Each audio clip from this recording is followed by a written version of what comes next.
Alléluia. Nous bénissons le Seigneur pour sa présence. Nous asseyons dans cette présence et nous allons entamer la parole d'aujourd'hui. C'est un message que j'avais commencé à aborder il y a pas mal de mercredis en arrière. On a eu tellement de programmes. On a sauté au moins 2 ou 3 mercredis à cause des mariages, à cause de certains événements. Et par la grâce de Dieu, nous sommes là encore aujourd'hui. J'avais commencé à aborder ce message le mercredi et je ne l'avais pas terminé. Je vais le terminer aujourd'hui. Alléluia. Nous sommes en même temps dans nos 12 matins de prière. On est un peu fatigué de se lever tous les jours très tôt et de pouvoir continuer la journée comme cela. D'habitude, quand c'est là pour prier tôt, tu étais à la maison, tu pouvais te recoucher jusqu'à peut-être 7h, 7h30 pour commencer ta journée, mais c'est un peu épuisant. Mais par la grâce de Dieu, on y arrivera. Il nous reste pas mal de quelques jours, je crois 2 ou 3 jours. Et nous bénissons le Seigneur pour le bien qu'il est en train de nous faire au travers de sa parole. J'avais commencé à aborder le thème que j'ai abordé, c'était le mauvais cœur. Le Seigneur me l'avait inspiré pendant que mon épouse et moi, maman Christine et moi, on était en ville en train de faire des choses. Et on a vu des gens vraiment qui ont fait de la méchanceté gratuite. Alléluia. Seigneur, merci parce que tu bénis ta parole au nom de Jésus. Amen. Beaucoup de personnes font de la méchanceté gratuite. Et ces personnes-là, on les traduit d'avoir le mauvais cœur. Je vous avais expliqué que la raison qui nous avait poussé, qui m'a inspiré ce message, on devait aller manger des glaces avec les enfants. Et quand on n'est pas parti, généralement ma femme, elle n'aime pas les glaces, elle aime manger que le cornet simple. Et on a l'habitude de l'acheter. Et quand on a dit à la serveuse, celle qui vendait les glaces dans le restaurant, de nous donner que le cornet simple, en plus des 5 glaces qu'on avait achetées, elle avait dit qu'on ne vend pas le cornet simple. On lui a dit, mais on a l'habitude d'acheter le cornet, alléluia, simple. Anna Sephora, tu te déplaces, s'il te plaît, pour me déranger, pour m'empêcher de me concentrer. Déplace-toi, s'il te plaît. Merci. Et elle a dit qu'on ne vend pas le cornet simple et qu'il y a longtemps qu'on ne le fait pas dans ce restaurant. Pourtant, nous, on a pendant des années l'habitude d'y acheter. On n'a pas compris. On avait l'argent pour acheter, mais la femme ne voulait pas nous vendre. Et je ne sais pas pourquoi. Est-ce qu'elle nous a vu un couple avec les enfants? Elle s'est rendue compte qu'elle n'a pas peut-être cette vie. Je ne sais pas. Qu'est-ce qui l'a rendue aussi méchante et aussi désagréable? Et elle le disait vraiment dans un ton tellement désagréable qu'on n'a pas compris qu'un restaurant puisse accueillir ses clients ainsi. Et moi, je me suis dit, bon, moi, généralement, quand ce genre de choses se passent, je passe à autre chose. J'estime que je ne vais plus revoir cette dame. Je n'ai pas besoin de me prendre la tête pour ça. Et ma femme a dit, non, on ne va pas s'arrêter là. Moi, je vais voir son manager. Et c'est ce qu'on doit faire généralement quand on est accueilli parfois dans des restaurants. Parce que ce sont des personnes qui plombent les entreprises de ceux qui leur donnent de l'argent et ceux qui prennent soin d'eux pendant qu'on les a donné un travail gracieusement. Et il faut faire des fois pour sauver ces entreprises des personnes de bonne foi. Et quand ma femme va voir le manager dit, mais ce n'est pas possible ce qu'elle dit. On vend le cornet évidemment, et on les vend depuis. Elle n'a pas le droit de vous dire, elle nous avait clairement dit qu'ils avaient décrété cela dans le restaurant.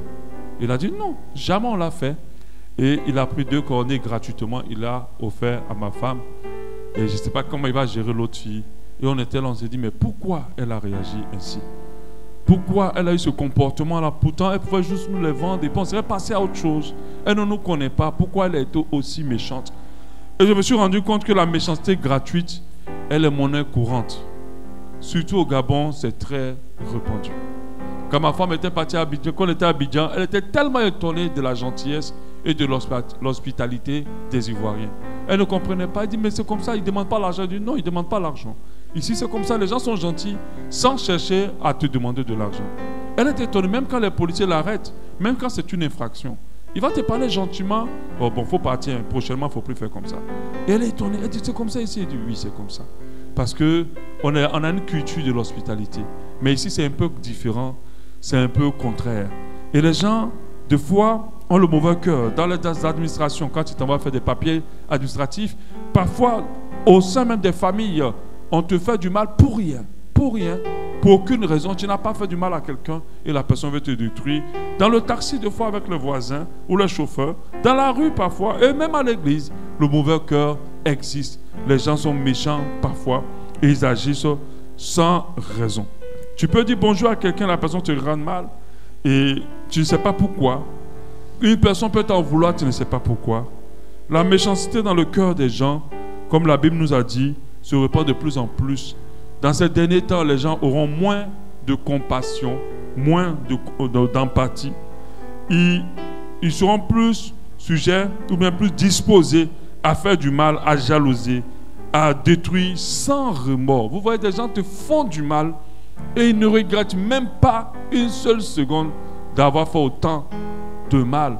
Au contraire, ils sont fiers du mal qu'ils ont fait. C'est grave d'avoir un tel comportement. Si je l'enseigne, je ne l'enseigne pas pour que pendant que tu es en train d'écouter l'enseignement, tu penses à tous ceux qui t'ont fait du mal. Non.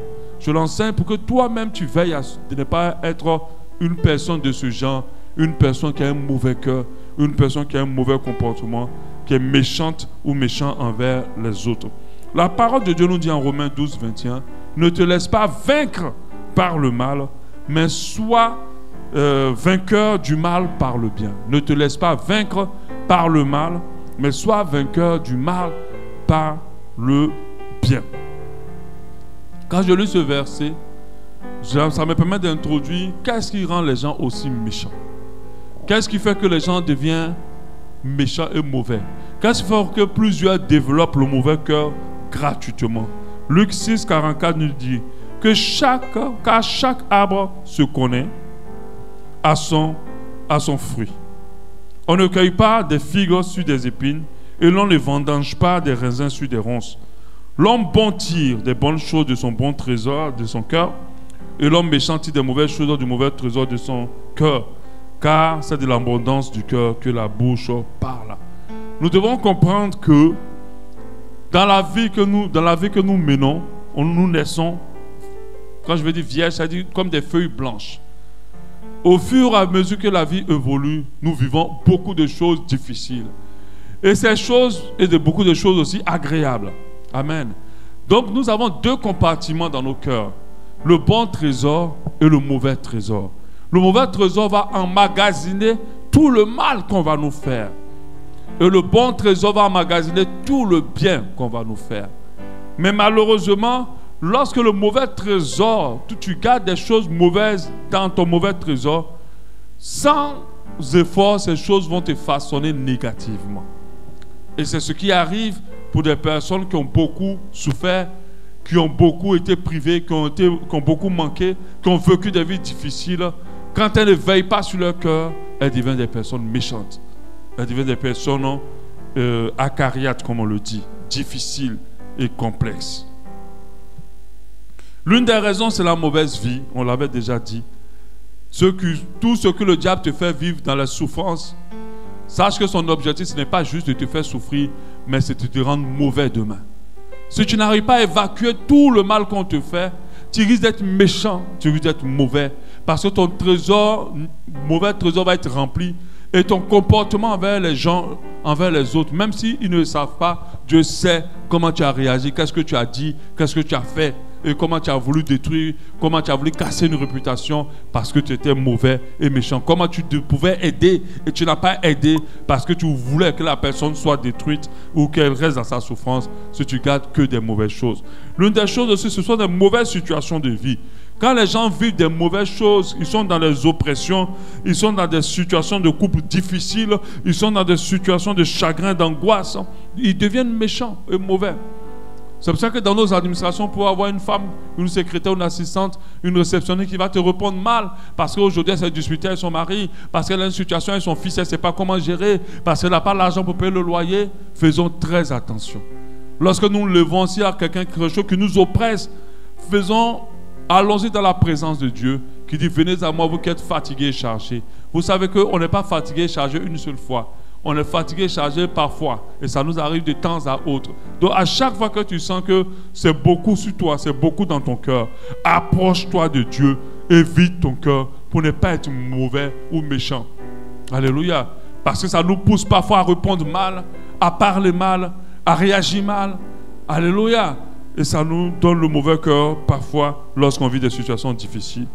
Et l'une des raisons, je disais que les personnes malheureuses sont généralement méchantes et agissent en mauvais cœur. Donc, quand vous voyez quelqu'un qui est méchant, quelqu'un qui agit dans le mauvais cœur, ayez pitié de cette personne, je vous le dis, parce que cette personne n'est pas heureuse.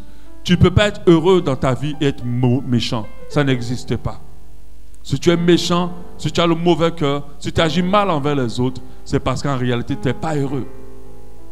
Donc, il faut avoir pitié pour ces personnes. C'est pour ça que la parole de Dieu dit, priez pour vos ennemis. Parce que ceux qui te font du mal, ils ont des problèmes. Ils ne sont pas heureux. Donc, prie pour que la joie de Dieu soit leur partage. Parce que quand on est heureux, au contraire, on est bien avec les autres. Pour certains, comme je l'ai dit, c'est juste de la sorcellerie. Parce que les sorciers, en général, ont un mauvais cœur. Il y a des sorciers qui atteignent une dimension, quand ils ont bu du sang, ils n'ont plus de compassion. Ils n'ont plus de sentiments. Ils veulent détruire même le petit bébé, ils ont envie de le tuer. Et ça, c'est le mauvais cœur et c'est de la méchanceté. On a vu le cas de ces deux femmes au temps de Salomon. Toi, tu as dormi mal, tu ne sais pas dormir. Tu es une femme qui a accouché un enfant, tu ne sais pas dormir, les deux prostituées. Et tu te couches, tu tues ton enfant dans ton sommeil et tu remplaces ton enfant par l'enfant de l'autre. Et tu prends son enfant. Ça, c'est le mauvais cœur. Ça, c'est la méchanceté. Ça, c'est la méchanceté. Et lorsque vous partez devant le roi pour délibérer cette situation, régler cette situation, le roi propose de couper l'enfant en deux et de partager entre vous deux. Et là encore, cette femme a fait un mauvais cœur. Elle dit oui, roi, coupez-le pour partager entre nous deux. Pourquoi? Parce qu'elle a eu mal de perdre son enfant. Elle s'est dit, mais pourquoi moi j'ai perdu mon enfant? Et elle sera heureuse avec son enfant à côté de moi. Voilà comment le mauvais cœur a commencé. La sorcellerie. Donc elle a proposé au roi de couper l'autre enfant pour que les deux perdent leurs enfants. Elle, ça lui aurait rien dit. Et heureusement que Dieu avait rempli de sagesse Salomon. Salomon a dit que si c'était vraiment sa mère, elle n'aurait jamais demandé cela. Jamais. L'autre a dit non, roi, si tu veux, ne coupe pas, donne l'enfant à l'autre, qu'elle prenne l'enfant et que moi je reste comme ça sans enfant. Et le roi a dit ça, c'est vraiment sa mère, cette personne. Elle était d'un mauvais cœur, cette personne. Et ça arrive que des personnes fassent cela. Tous leurs problèmes, ça donne la troisième raison, la dernière raison, l'avant-dernière raison, la jalousie et l'envie. Tous les problèmes, c'est que toi, tu ne dois pas être heureux. Tous les problèmes, c'est que l'autre ne doit pas être bien. Si l'autre est bien, et puis moi, je ne suis pas bien, alors moi, je dois détruire l'autre pour qu'il soit mal aussi avec moi et on soit ensemble. Parfois, j'ai vu cette image-là d'une personne qui est tombée dans un trou et puis il y a quelqu'un qui veut l'aider. Et la personne avait une longue corde qui pouvait tendre pour l'aider. Et qu'est-ce qu'il a fait? Il vient lui donner à manger dans le trou. Ok, il a la longue corde qui pouvait tendre pour le sortir. Mais l'autre, comme il est dans le trou, il ne voit pas la longue corde dehors. Il ne sait pas. Donc, qu'est-ce qu'il se dit? Oh, voilà quelqu'un qui me donne à manger. Voilà quelqu'un au moins qui va permettre à ce que je ne meure pas de faim dans ce trou-là. Mais en fait, c'est son ennemi qui est en train de le nourrir. Amen. C'est son ennemi qui est en train de le nourrir. Il n'est pas conscient de ça. Et parfois, nous avons des personnes qui viennent vers nous comme s'ils viennent nous aider. Mais c'est des personnes, en fait, qui sont derrière nous en train de nous détruire. Et ça, c'est le mauvais cœur. Et ça arrive. Et ça nous arrive tous. Alléluia. C'est son ennemi.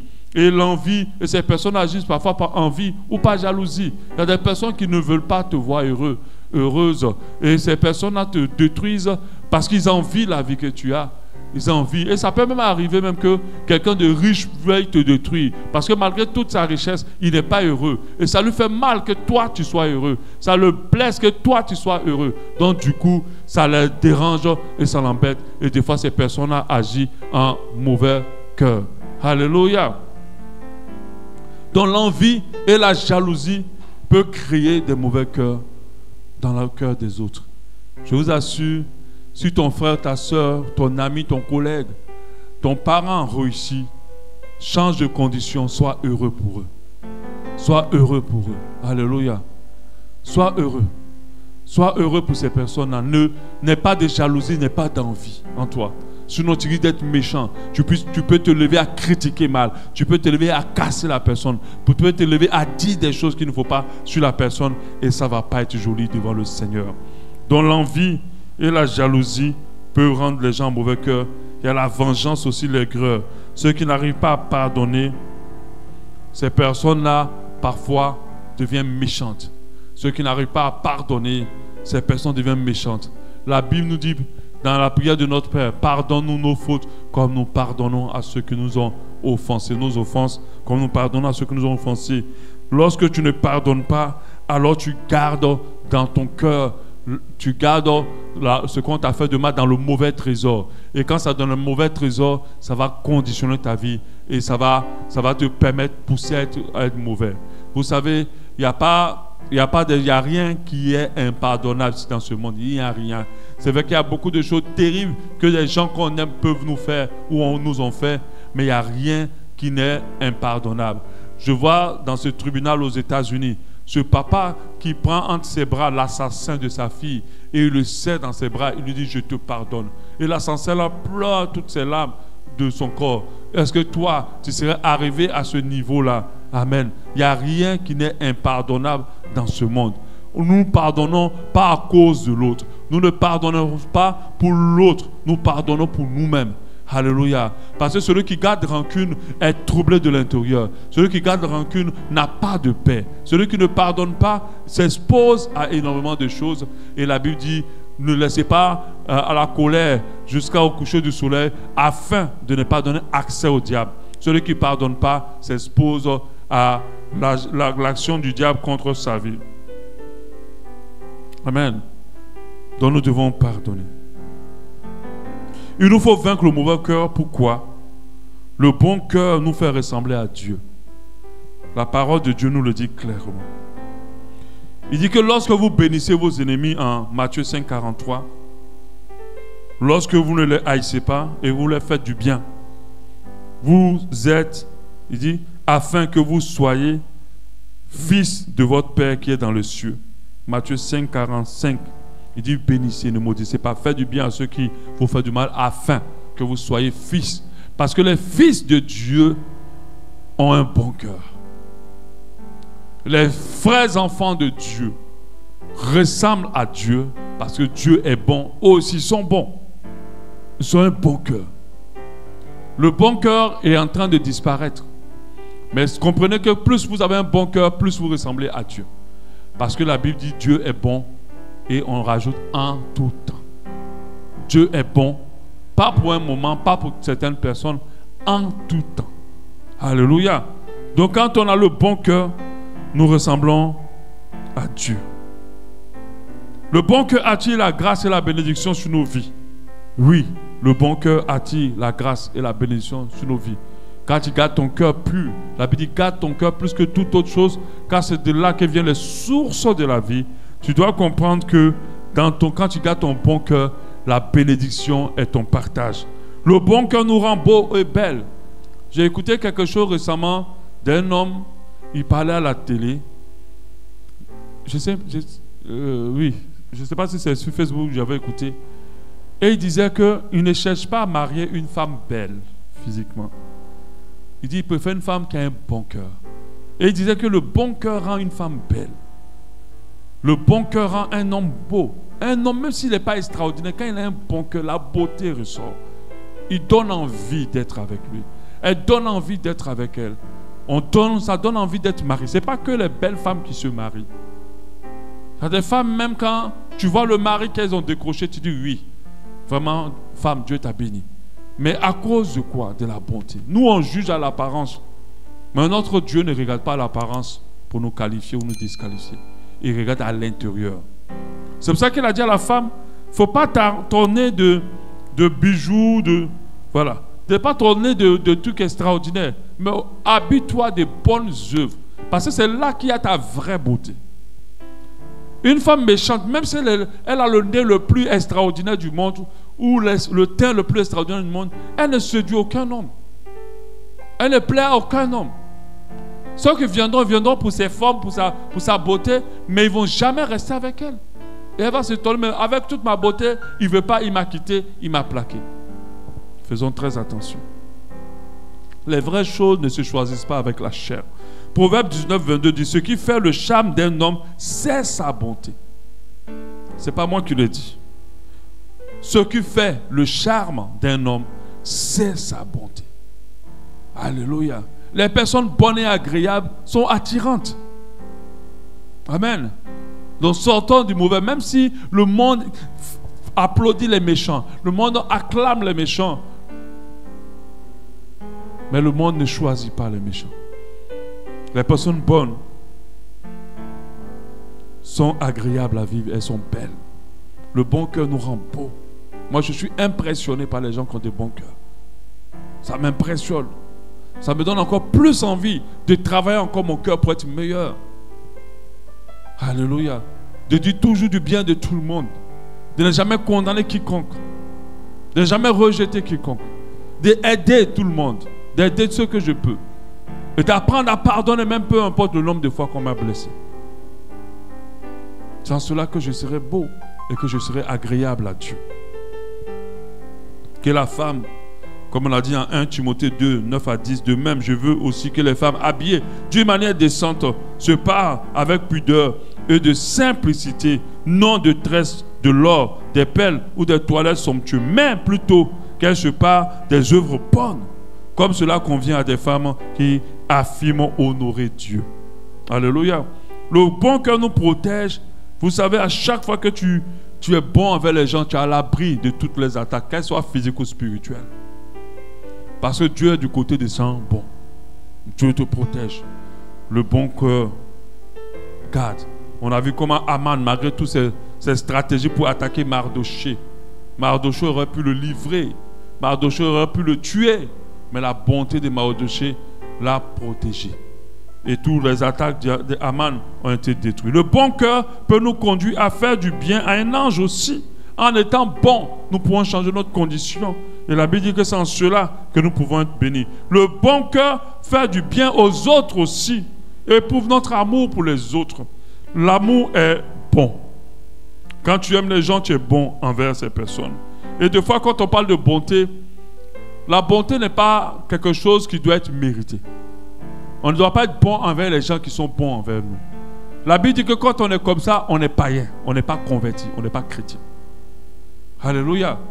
La Bible, c'est les païens qui agissent comme ça. Je suis bon avec ceux qui sont bons avec moi. Et il y a d'autres qui le disent. En tout cas, moi aujourd'hui, je ne vais plus me compliquer. Si tu es bon avec moi et je suis bon avec toi, ça, ce n'est pas biblique. Nous, on va dans l'autre sens. On est bon avec ceux qui sont bons envers nous, mais on est aussi bon avec ceux qui ne le sont pas. La Bible dit que si tu dis bonjour à ceux qui te disent bonjour, c'est que tu réagisses comme un païen. Nous devons dire bonjour aussi à ceux qui ne nous disent plus bonjour. Même s'ils ne nous répondent plus à nos bonjours, disons toujours bonjour. Un jour, nous ouvrons la bouche pour répondre à notre bonjour. Et puis on ne sait pas comment on pourra les gagner. Le païen est dans la vengeance. Tu m'as piqué, je te pique. Mais l'enfant de Dieu pardonne. Et l'enfant de Dieu reste bon malgré que l'autre est mauvais. La Bible dit que le second plus grand commandement, c'est d'aimer son prochain comme toi-même. Alléluia. Donc, le bon cœur fait du bien aux autres. Pourquoi nous devons être bons? Parce que nous faisons du bien à notre entourage.